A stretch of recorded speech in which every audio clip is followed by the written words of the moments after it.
இந்தியாவில் அரசியல் கட்சிகள் சில தகுதிகளை பூர்த்தி அடைஞ்ச பிறகு இந்த கட்சிகளுக்கு தேசிய கட்சி அந்தஸ்து அல்லது மாநில கட்சி அந்தஸ்து இதை வழங்குறவங்க இந்திய தேர்தல் ஆணையம்.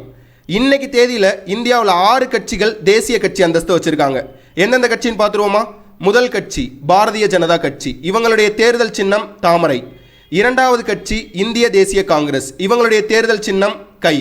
மூன்றாவது கட்சி ஆம் ஆத்மி கட்சி, இவங்களுடைய தேர்தல் சின்னம் விளக்குமாறு. நான்காவது கட்சி பகுஜன் சமாஜ் கட்சி, இவங்களுடைய தேர்தல் சின்னம் யானை. ஐந்தாவது கட்சி தேசிய மக்கள் கட்சி, இவங்களுடைய தேர்தல் சின்னம் புத்தகம்.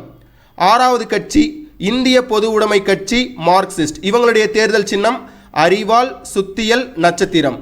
இந்த 6 கட்சிகள் தான் இன்னைக்கு தேசிய கட்சி அந்தஸ்து வச்சிருக்காங்க.